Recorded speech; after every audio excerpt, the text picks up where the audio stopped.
On the edge of a forgotten village sprawled a glassy lake, its waters deep and untamed. Hassan, a boy of 12 with wild hair and a roving curiosity, felt the lake calling to him every afternoon as the sun dropped low over the hills. Hassan was not like the other children. He was forever seeking adventure, eager for a tale his friends might scarce believe.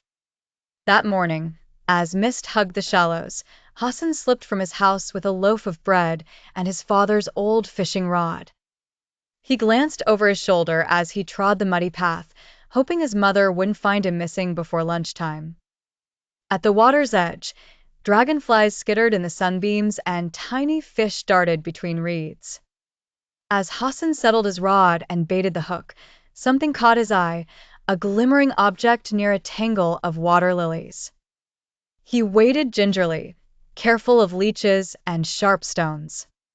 When his fingers closed around the object, he found it was a small, ancient key, greened with age. Who would lose a key in the lake? He mused, rubbing it on his shirt. Curiosity burning, Hassan paddled further, following a line of mossy stones that seemed out of place. Suddenly, his foot caught on something hard, and there it was, buried in the clear water, a box, its lock crusted over, but shaped just like the key in his hand. Hassan's hands trembled as he fitted the key. With a click, the lid sprang open.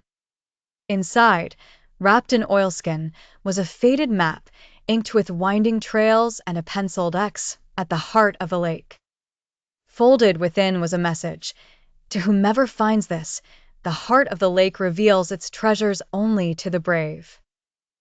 A ripple of fear ran through Hassan, but his excitement was stronger.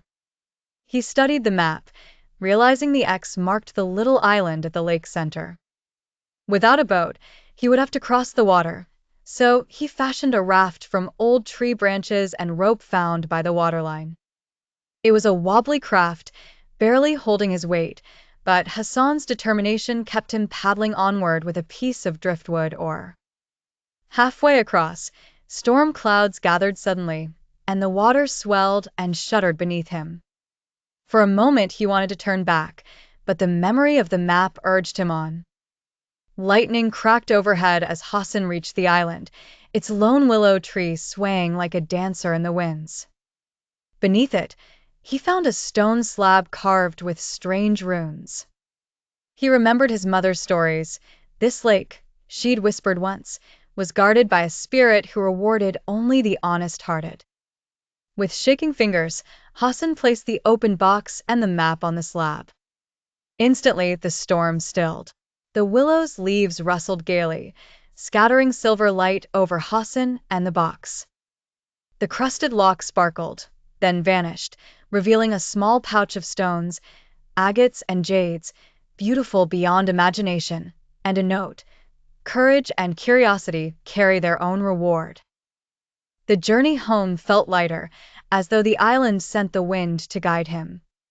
Tears in his eyes, Hassan arrived safely, secret treasures in hand, his story ready, but he said nothing, keeping his adventure locked in his heart, his greatest treasure of all.